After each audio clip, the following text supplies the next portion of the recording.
यह एक ऐसी दुनिया है जहाँ पैसों की कोई वैल्यू नहीं, यहाँ टाइम ही सब कुछ है। यहाँ अगर आपको कोई चीज खरीदनी है तो आपको उस चीज के बदले अपनी जिंदगी का कुछ टाइम देना पड़ेगा, तब जाकर आप उस चीज को खरीद पाएंगे। लेकिन इस दुनिया में एक अच्छी जिंदगी गुजारने के लिए आपके पास टाइम का होना भी जरूरी है, क्योंकि यहाँ जब किसी इंसान की एज 25 साल तक पहुँच जाती है तो उस इंसान के हाथ पर 1 साल का टाइम स्टार्ट हो जाता है। जिस पल काउंटडाउन 0 हुआ उसी पल वह इंसान खत्म। अमीरों के पास इतना टाइम था कि वह 1000 साल की जिंदगी भी जी सकते थे। अमीरों ने खुद के लिए एक अलग दुनिया बना ली थी जहाँ वो लोग एक सुकून भरी जिंदगी गुजार रहे थे, लेकिन वहीं दूसरी तरफ गेटो सिटी में रहने वाले गरीब लोग दिन रात मेहनत करके खुद के लिए टाइम कमाते थे, नहीं तो उनकी जिंदगी खत्म हो जाएगी। इन्हीं गरीबों की बस्ती में विल नाम का एक लड़का रहता था जिसकी घड़ी में सिर्फ 23 घंटे ही बचे थे। विल अपनी मॉम के साथ रहता था। अब क्योंकि 25 साल के बाद उम्र रुक जाती है, इसीलिए उसकी माँ 50 साल की होकर भी बहुत जवान दिख रही थी। आज विल की माँ का 50वां जन्मदिन था। विल अपनी मॉम का बर्थडे सेलिब्रेट करने के लिए पिछली रात ओवर टाइम करके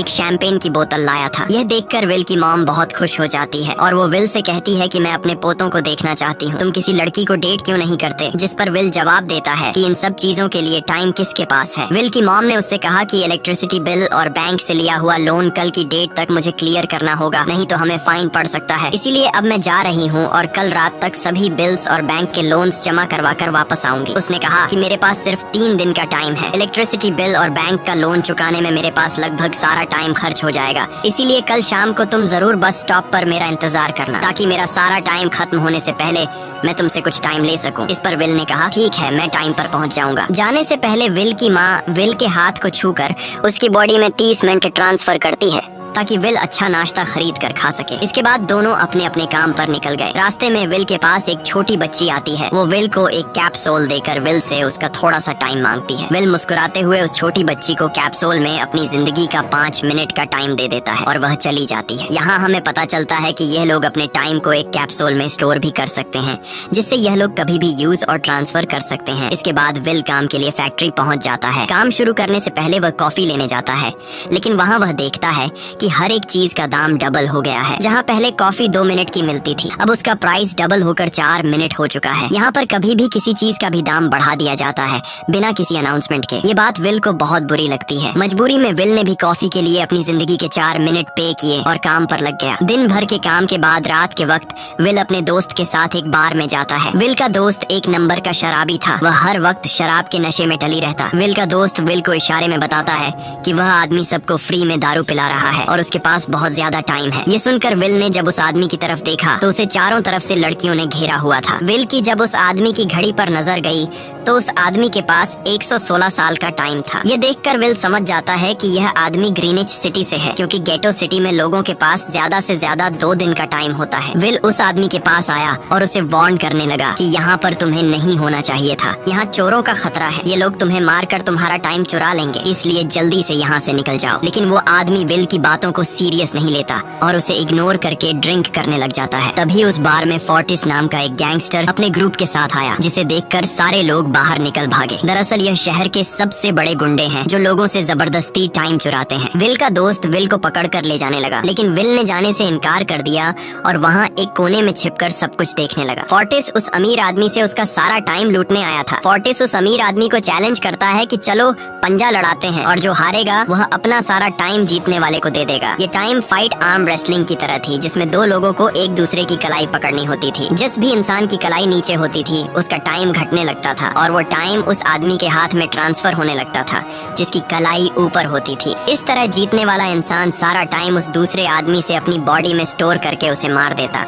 फोर्टिस उस आदमी से कहता है क्या तुम इसके लिए तैयार हो? इस पर उस अमीर आदमी ने कहा कि मैंने बहुत ज्यादा ड्रिंक की हुई है, इसलिए मुझे कुछ टाइम चाहिए, उसके बाद मैं तुम्हारे चैलेंज के लिए तैयार हूँ। फोर्टिस कहता है कि ठीक है, ये तुम्हारी आखिरी ख्वाहिश है, जाओ मैं तुम्हें तैयार होने के लिए कुछ मिनट देता हूँ। फोर्टिस उसके साथ अपना एक आदमी भी भेज देता है ताकि यह भाग न सके। वो अमीर आदमी बाथरूम में आकर बहुत ज्यादा उल्टियाँ करने लग जाता है, क्योंकि उसे काफी चढ़ गई थी। इसलिए अगर वो इस हालत में फोर्टिस से पंजा लड़ता तो इस अमीर आदमी का हारना कंफर्म था। तभी विल वहाँ पर आ जाता है। वो फोर्टिस के आदमी को मारकर उस अमीर आदमी को अपने साथ उस जगह से बाहर निकाल लेता है और उसे फोर्टिस से बचाकर एक सेफ जगह पे ले आया। विल ने उस अमीर आदमी से कहा कि मैंने तुमसे कहा भी कि तुम्हारी जान को खतरा है, तुम जानबूझकर अपना टाइम क्यों बर्बाद कर रहे हो। वो आदमी विल को अपना नाम हेनरी बताता है और वो विल से पूछता है कि तुम्हारी उम्र कितनी है। विल ने बताया 28 साल। हेनरी ने कहा मेरी उम्र 105 साल है और अब मैं जिंदगी से थक चुका हूँ। मैंने अपनी लाइफ में हर एक चीज का मजा लिया है और अब मुझे इस जिंदगी की जरूरत नहीं है, मैं जीना नहीं चाहता। ये सुनकर विल ने हैरानी से पूछा आखिर तुम कहना क्या चाहते हो। इस पर हेनरी ने कहा लगता है तुम अब तक हकीकत से अनजान हो। क्या तुमने कभी सोचा है कि इस दुनिया में अलग अलग टाइम जोन्स क्यों बनाए गए हैं। आखिर क्यों तुम्हारे टाइम जोन गेटो में किसी भी वक्त चीजों के दाम और टैक्स बढ़ा दिए जाते हैं। दरअसल महंगाई जानबूझकर बढ़ा दी जाती है ताकि गरीब लोग मरते रहें और उनकी मौत का फायदा ग्रीनविच टाइम जोन के अमीर लोगों को होता रहे। असल में ये सारा सिस्टम उन्हीं का बनाया हुआ है। जरा सोचो वहाँ ग्रीनविच टाइम जोन में लोगों के पास जीने के लिए हजारों साल हैं, लेकिन यहाँ गेटो में तुम लोग हर रोज जीने के लिए मेहनत मजदूरी करते हो। ऐसा इसलिए है क्योंकि उन्होंने तुम्हें यह करने के लिए मजबूर किया है। वो लोग तुम लोगों को ज्यादा टाइम देना ही नहीं चाहते ताकि तुम लोग मजबूरी में उनके लिए काम करते रहो। वो लोग महंगाई बढ़ाकर तुम्हें ज्यादा से ज्यादा टाइम खर्च करने पर मजबूर करते हैं ताकि तुम्हारे टाइम से वो हमेशा की जिंदगी जी सकें। उन्होंने अपनी जिंदगी का हर एक दिन गरीबों की मौत से इकट्ठा किया है और मैं ऐसी जिंदगी बिल्कुल भी नहीं जीना चाहता जो किसी गरीब मजबूर इंसान की मौत से मिली हो। ये सब सुनकर विल समझ गया कि हेनरी बहुत ही नेक दिल इंसान है। हेनरी ने विल से आगे पूछा अगर तुम्हारे पास मेरे जितना टाइम होता तो तुम क्या करते। विल ने मुस्कुराकर कहा कि सबसे पहले मैं बार बार टाइम को देखना छोड़ देता क्योंकि उस वक्त भी विल के पास सिर्फ 18 घंटे होते हैं। वो सोने से पहले, सोने के बाद, खाना खाते टाइम हर वक्त अपनी घड़ी देखता रहता है क्योंकि मुझे डर लगता है कि कहीं मेरा टाइम खत्म न हो जाए और मैं मर न जाऊं। विल कहता है कि मेरी माम घर संभालने के लिए बहुत ज्यादा मेहनत करती है। अगर मेरे पास तुम्हारी तरह इतना ज्यादा टाइम होता तो मैं अपनी माम के लिए ग्रीनविच सिटी में एक अच्छा घर खरीदता और हम दोनों वहाँ पर खुशी से जिंदगी गुजारते। इसके बाद विल ने हेनरी से कहा आज रात हमें यहीं रुकना होगा, सुबह तक खतरा टल जाएगा, तब तुम वापस अपने घर लौट जाना। इसके बाद ये दोनों सो जाते हैं। सुबह उठकर हेनरी देखता है कि विल अभी भी सो रहा है। वो विल के पास आता है और उसके पास जितना भी टाइम होता है वो सारा का सारा विल को ट्रांसफर कर देता है और अपने पास कुछ ही मिनट बचाकर एक ब्रिज के ऊपर जाकर बैठ जाता है। विल जब नींद से जागा तो उसने देखा कि हेनरी वहाँ से जा चुका है। तभी हमेशा की तरह नींद से जागने के बाद विल ने अपनी घड़ी में नजर डाली। विल की घड़ी में 116 साल ऐड हो चुके थे। यह देखकर उसकी आंखें खुली की खुली रह गईं। उसे लगा कि वो अभी भी नींद में है और सपना देख रहा है। इसी दौरान विल की नजर विंडो पर पड़ी जिस पर लिखा था मेरा टाइम बर्बाद मत करना। वो समझ जाता है कि हेनरी ने मुझे अपना सारा समय दे दिया है। तभी विल ने हेनरी को दूर एक ब्रिज के किनारे पर बैठे देखा। विल जल्दी से हेनरी की तरफ भागा लेकिन अब बहुत देर हो चुकी थी क्योंकि हेनरी के पास अब बस कुछ ही सेकंड्स बचे थे और थोड़ी देर बाद वो एक झटके से मरकर ब्रिज से नीचे पानी में गिर गया। विल को हेनरी की मौत का बहुत ज्यादा दुख होता है। अब विल के पास 116 साल की जिंदगी थी और वो समझ जाता है कि अगर मैं यहाँ पर रहा तो लोग समझेंगे कि हेनरी को इसी ने मारा है। विल जल्दी से अपने दोस्त के पास जाता है। विल का दोस्त विल के हाथ में इतना सारा टाइम देखकर शॉक रह जाता है, जिसके बाद विल ने अपने दोस्त को दोस्ती की खातिर 10 साल का टाइम दिया। ये देखकर विल का दोस्त उसका दिल से शुक्रिया अदा करता है। विल कहता है कि यहाँ रहना मेरे लिए अब ठीक नहीं क्योंकि इतने ज्यादा टाइम को देखते हुए मेरा टाइम छीनने के लिए कोई भी मुझे मार सकता है। अब मैं अपनी माँ के लिए ग्रीनविच सिटी में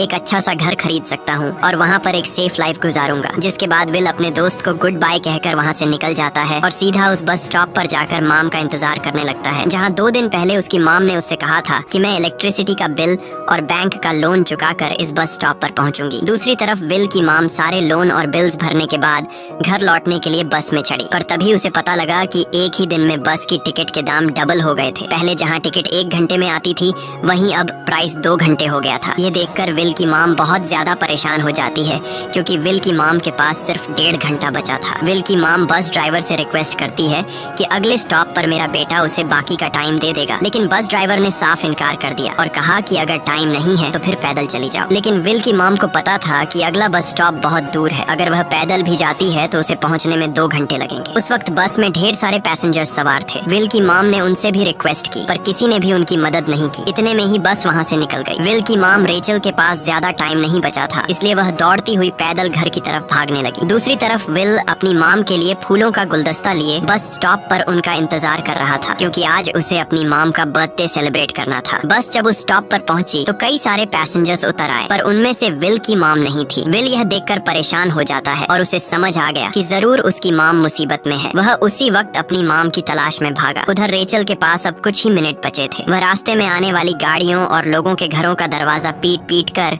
उनसे थोड़ा समय उधार मांग रही थी, लेकिन कोई भी उसकी मदद करने को तैयार नहीं था। इधर विल जब कुछ दूर गया तो उसे उसकी माम दौड़ती हुई नजर आ गई। अपनी माम को भागते हुए देख विल समझ गया कि उनके पास ज्यादा टाइम नहीं है। वह अपना हाथ आगे करके तेजी से उनकी तरफ दौड़ने लगा। उधर रेचल के पास अब सिर्फ 10 सेकंड्स ही रह गए थे। वह भी पूरी तेजी से विल की ओर भाग रही थी, लेकिन जैसे ही रेचल अपने बेटे विल के पास पहुंची, उसका टाइम खत्म हो जाता है और वह मर जाती है। यह देखकर विल को बहुत दुख होता है, क्योंकि उसने अपनी माम के लिए क्या कुछ नहीं सोचा था। वह चीख चीख कर रोने लगा। अगली सुबह तक हेनरी की डेड बॉडी टाइम कीपर्स को मिल चुकी थी। ये टाइम कीपर्स वहाँ पर इन्वेस्टिगेशन करते हैं। आज की दुनिया में टाइम कीपर्स होते थे जो पुलिस की तरह थे। इन टाइम कीपर्स का काम भी क्राइम को रोकना होता है। टाइम कीपर्स के ऑफिसर रेमंड ने उस जगह में अच्छी तरह से जांच की, लेकिन उसे कोई भी क्लू नहीं मिला। तभी रेमंड की नजर उस ब्रिज के पास लगे सीसीटीवी कैमरा की तरफ गई। वह सीसीटीवी फुटेज चेक करने सीसीटीवी रूम के लिए निकल पड़ा। दूसरी तरफ विल समझ चुका था कि उसकी मॉम की मौत के लिए ग्रीनिच में रहने वाले अमीर लोग ही जिम्मेदार हैं, जिन्होंने गेटो शहर के लोगों को एक एक सेकंड का मोहताज बना दिया है। अब विल उनसे बदला लेने ग्रीनिच की तरफ निकल पड़ा और यहाँ से होती है असल कहानी शुरू। ग्रीनविच सिटी में एंटर होने के लिए विल को 1 साल का टाइम खर्च करना पड़ा और ग्रीनिच सिटी जा पहुंचा। वहाँ जब विल ने अमीर लोगों का लाइफस्टाइल देखा तो उसकी आंखें खुली की खुली रह गईं। वहाँ लोगों के पास इतना टाइम था कि वो लोग मरने का नाम तक भूल गए थे। यहाँ पर अमीर लोग के बॉडीगार्ड के पास भी 100 साल से भी ज्यादा का टाइम था। ये देखकर विल गुस्से से लाल हो जाता है, क्योंकि विल जिस शहर से आया था वहाँ पर लोगों के पास सिर्फ 24 घंटे की जिंदगी थी। विल वहाँ एक महंगे होटल में रुकता है। खाना खाते दौरान एक बहुत ही खूबसूरत लड़की विल को देखती है, जैसे उसे विल पसंद आ गया हो। दूसरी तरफ टाइम कीपर रेमंड हेनरी की मौत के वक्त का सीसीटीवी फुटेज चेक कर रहा था। तभी उसे फुटेज में विल दिखाई देता है। हालांकि कैमरा ने हेनरी को ब्रिज से गिरते हुए रिकॉर्ड नहीं किया था, लेकिन उस फुटेज में विल ब्रिज के पास खड़ा नजर आ रहा था, जिससे रेमंड को विल पर शक होने लगा। इसलिए रेमंड ने अपनी टीम को विल के बारे में जानकारी इकट्ठा करने को कहा। रिसर्च के दौरान टाइम कीपर्स को ये बात पता चल जाती है कि विल नाम का एक आदमी बहुत सारा टाइम खर्च करके ग्रीनविच सिटी में एंटर हो गया है, जिससे रेमंड को यह बात कंफर्म हो जाती है कि विल ने ही हेनरी को मारा है। रेमंड उसी वक्त अपनी टीम के साथ ग्रीनविच शहर की ओर रवाना हो गया। दूसरी ओर ग्रीनविच शहर में विल एक कैसीनो में आया, जहाँ कुछ अमीर लोग पोकर खेल रहे थे। विल भी उनके साथ बैठ जाता है। एक नए आदमी को देखकर ये लोग उस पर हंसने लगते हैं, लेकिन विल गैम्बलिंग में माहिर था। आज उसके लिए अमीरों से पैसे निकालने का सबसे अच्छा मौका था। विल ने फिलिप नाम के एक रईस आदमी के साथ पोकर की बाजी खेली। फिलिप यहाँ का सबसे रईस इंसान है। उसके पास खुद का एक टाइम बैंक है जो लोगों को लोन पर टाइम देता है। फिलिप के साथ उसकी डॉटर भी बैठी होती है। यह वही लड़की है जो कुछ देर पहले विल को गौर से देख रही थी। गेम जब शुरू हो जाती है तब विल अपनी लाइफ का सारा टाइम दांव पर लगा देता है और अपनी माइंड के बदौलत वो फिलिप से 1100 साल जीत जाता है। यह देखकर फिलिप की बेटी सिल्विया विल से काफी ज्यादा इम्प्रेस हो जाती है। उसने विल को कल रात अपने घर पार्टी पर इनवाइट किया। फिर अगली शाम विल एक नई नवेली कार खरीदकर फिलिप की पार्टी में जा पहुंचा। वहीं पार्टी के दौरान विल और सिल्विया डांस करने लगते हैं और सिल्विया मन ही मन विल को दिल दे बैठी। वो अपनी दिल की बात विल से करने ही वाली थी कि तभी टाइम कीपर रेमंड अपनी टीम के साथ वहां पहुंचता है और विल को पकड़ लेते हैं। विल को खूनी समझकर सिल्विया भी उससे नाराज हो गई। रेमंड ने सबसे पहले विल का सारा टाइम उससे छीनकर सिर्फ 2 घंटे दिए। उसके बाद वो विल को हेनरी के खून के इल्जाम में गिरफ्तार करने लगा। रेमंड विल से पूछता है कि तुमने हेनरी को क्यों मारा। विल उसे कहता है कि मैंने उसे मारा नहीं था, बल्कि वो खुद जीना नहीं चाहता था, इसलिए उसने मुझे 116 साल दी और बाद में उसने खुद की जान ली। लेकिन रेमंड विल की बात पर यकीन नहीं करता। विल समझ जाता है कि रेमंड मुझे हेनरी के झूठे केस में फंसाकर उम्र भर कैद के लिए मुझे जेल में डाल देगा, इसलिए वह मौका देखते ही रेमंड के आदमियों को मारकर खुद को आजाद कर लेता है और उनकी बंदूक लेकर सिल्विया को बंदी बना लिया। सिल्विया को ढाल बनाकर विल उसे साथ लेकर भाग निकला और रेमंड और उसके आदमियों को चकमा देता हुआ वापस गेटो शहर आ पहुंचा। इस दौरान विल के पास टाइम काफी कम बचा था। उसने सिल्विया से कुछ टाइम उधार मांगा, लेकिन सिल्विया ने उसे 1 सेकंड भी देने से इनकार कर दिया, क्योंकि वह भी उसे हेनरी का खूनी समझ रही थी। इसलिए वो और तेजी से गेटो शहर की तरफ कार दौड़ाता है ताकि वहां पहुंचकर किसी से टाइम उधार ले सके। जल्दबाजी में उसका ध्यान आगे सड़क पर बिछी कंटीली तारों पर नहीं पड़ता, जिससे टकराते ही विल की कार ब्रिज से नीचे गिर जाती है। इस एक्सीडेंट में विल और सिल्विया बेहोश हो गए। असल में रास्ते में वह कांटे फोर्टिस और उसकी गैंग ने बिछाए थे। फोर्टिस ने देखा कि सिल्विया के पास 10 साल का टाइम टाइम था। वो सिल्विया का सारा टाइम चुरा कर वहाँ से निकल जाते हैं। इतने में ही विल और सिल्विया को होश आया। सिल्विया ने जब अपने हाथ की तरफ देखा तो वो परेशान हुई, क्योंकि उसके पास सिर्फ 30 मिनट ही बचे थे और विल के पास भी कुछ मिनट ही बचे थे। पर फिर भी उसने सिल्विया को अपने कुछ मिनट दिए, जिससे इन दोनों का टाइम बराबर हो गया। इसके बाद विल सिल्विया को लेकर जल्दी से अपने दोस्त के घर जाता है, जिसे उसने 10 साल दिए थे। जब उसके दोस्त की वाइफ ने दरवाजा खोला और उसने विल को देखा तो उसने विल से नाराजगी जताते हुए कहा, तुम्हारे दिए हुए 10 साल ने मेरे हस्बैंड की जान ले ली। उसने सारा टाइम शराब में उड़ा दिया, जिससे उसकी मौत हुई। ये सुनकर विल मायूस हो गया, लेकिन अब इन दोनों के पास भी ज्यादा टाइम नहीं था। अगर यह दोनों जल्दी से कुछ नहीं करते तो इनकी भी मौत पक्की थी। तभी विल ने सिल्विया के कानों में ईयरिंग देखी, जो हीरे की थी। उसे बेचकर विल और सिल्विया को 2 दिन का टाइम मिल गया। इसके बाद विल सिल्विया को लेकर फोन बूथ पर आया। उसने सिल्विया के पिता फिलिप को कॉल किया और बताया कि उसकी बेटी अब तक सही सलामत है। उस वक्त रेमंड भी फिलिप के पास ही मौजूद था और विल को भी पता था कि रेमंड भी वहाँ मौजूद है। विल ने सिल्विया को छोड़ने के बदले 10,000 साल का टाइम मांगा और वो 10,000 साल टाइम बैंक के जरिए गरीब लोगों में बांटने को कहा और कल सुबह तक का टाइम दिया। हालांकि फिलिप के लिए यह रकम कुछ भी नहीं थी, पर फिलिप किसी भी कीमत पर गरीबों को टाइम नहीं देना चाहता था। इधर विल सिल्विया को अपने घर ले आया, जहाँ पर दोनों सुबह होने का इंतजार कर रहे थे। इसी दौरान सिल्विया ने विल से पूछा कि उसकी फैमिली कहाँ है। इस पर विल ने बताया कि पिछली रात ही टाइम न होने की वजह से मेरी माँ की डेथ हुई। ये सुनकर सिल्विया को बहुत बुरा लगता है और उसे एहसास होता है कि यहाँ गरीब लोग हर पल मौत के डर में जीते हैं। उन्हें एक दिन का टाइम कमाने में कितनी मेहनत करनी पड़ती है। अगली सुबह बैंक खुलते ही विल और सिल्विया खिड़की से बैंक पर नजर रखने लगे, लेकिन बैंक ने गरीबों में टाइम नहीं बांटा। सिल्विया ये देखकर बहुत मायूस हो गई कि टाइम के आगे उसके पिता के लिए अपनी बेटी की भी कोई कीमत नहीं थी। अब सिल्विया को समझ आ गया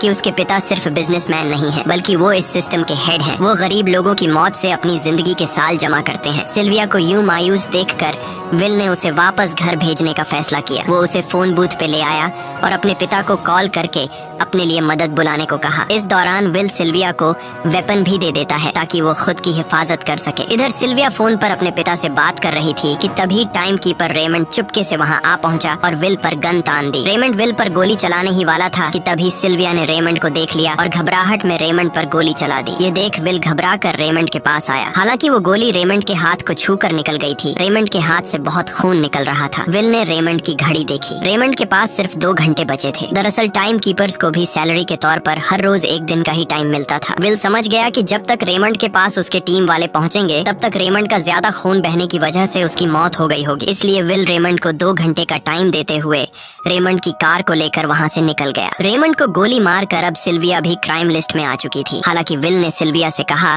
कि वो अभी इन सब से निकल सकती है, लेकिन ग्रीनिच में सिल्विया की जिंदगी पिंजरे में कैद पंछी की तरह थी। उसके पिता फिलिप ने उस पर बहुत सारी पाबंदियां लगा दी थी, पर यहाँ आकर उसे आजादी का एहसास हो रहा था, क्योंकि यहाँ वो अपनी मर्जी की मालिक थी और सिल्विया समझ जाती है कि यहाँ पर लोगों के साथ गलत हो रहा है। अब वह भी गरीबों को उनका हक दिलाने में विल के साथ थी। विल और सिल्विया ने मिलकर अमीरों को लूटना शुरू कर दिया। सिल्विया, जो कि ग्रीनिच सिटी के चप्पे चप्पे से वाकिफ थी, इसलिए इन दोनों ने प्लान बनाया कि वो ग्रीनिच सिटी में बैंक से टाइम कैप्सूल चुराएंगे और उनको गरीबों में बांट देंगे। सिल्विया ने सबसे पहले अपने पिता फिलिप के कई सारे बैंक्स में डाका डाला, क्योंकि फिलिप ने गरीबों की मौत से वह सारा टाइम इकट्ठा किया था। इन दोनों ने तिजोरी से सभी टाइम कैप्सूल एक बैग में पैक करके वहाँ से निकल गए और उन्हें गरीबों में बांटने लगे। इतनी बड़ी चोरी करने के बाद अब सरकार भी इन दोनों से तंग आ चुका था। इसीलिए सरकार ने इन दोनों के सर पर 10 साल का टाइम इनाम रख दिया। ये खबर सुनते ही गैंगस्टर फोर्टिस अब इन दोनों को कुत्ते की तरह ढूंढने लगा। लेकिन विल और सिल्विया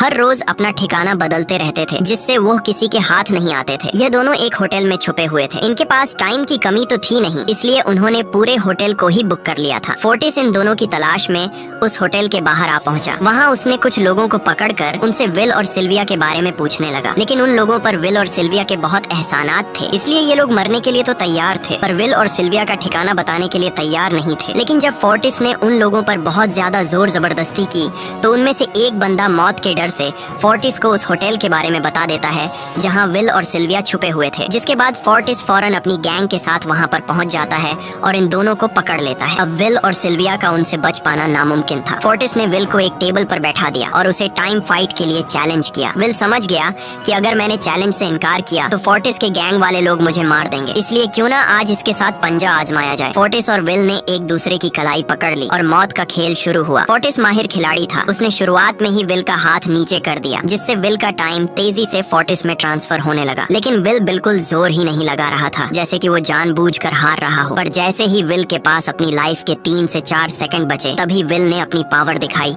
और एक झटके से फोर्टिस का हाथ नीचे कर दिया। फोर्टिस की आंखें खुली की खुली रह गईं। वो पूरा जोर लगाकर अपना हाथ ऊपर करने की कोशिश कर रहा था, लेकिन विल की ताकत के आगे वो ढीला पड़ चुका था। ये देख फोर्टिस के आदमियों का ध्यान फोर्टिस की घड़ी पर अटक गया। अब उनका बॉस मरने वाला था। इतने में ही मौका पाकर विल ने अपने जूते से गन निकाली और पलक झपकते ही फोर्टिस के सारे आदमियों को शूट कर दिया, क्योंकि अगर वो ऐसा नहीं करता तो वो लोग उसे मार देते। इसी के साथ फोर्टिस का टाइम 0 हो गया और वह भी मारा गया। विल और सिल्विया जल्दी से वहाँ से भाग निकले। इसी दौरान उन्होंने देखा कि अमीरों ने सारा खेल पलट दिया था। विल और सिल्विया ने गरीबों में जितना भी टाइम बांटा था उसकी वैल्यू अब कुछ भी नहीं रही थी, क्योंकि अमीरों ने महंगाई के दर को कई गुना बढ़ा दिया था। यह देख विल हारा हुआ महसूस करने लगा और उसे लगा कि मैं कभी भी इन गरीबों को उनका हक नहीं दिला सकूंगा। उसने सिल्विया से कहा कि अब सब खत्म हो चुका है। अगर वो लोगों में 1000 साल भी बांट दें तो अमीर लोग महंगाई को और ज्यादा बढ़ा देंगे, जिससे लोगों की हालत कभी नहीं सुधर पाएगी। सिल्विया ने कहा कि कोई तो रास्ता होगा। इस पर विल ने कहा कि हमें लाखों साल चुराकर इन लोगों को देने होंगे, तब जाकर हम लोग महंगाई को कंट्रोल कर सकते हैं। हालांकि यह इतना आसान नहीं था, पर सिल्विया ने इसके लिए एक प्लान सोच रखा था। अगली ही सुबह जब फिलिप अपने बॉडीगार्ड्स के साथ ऑफिस पहुंचा, तभी सिल्विया वहां आई और उसने अपने पिता से कहा कि वो सरेंडर करना चाहती है। तब सारे गार्ड्स ने सिल्विया पर गन तान दी, लेकिन तभी वहां पीछे से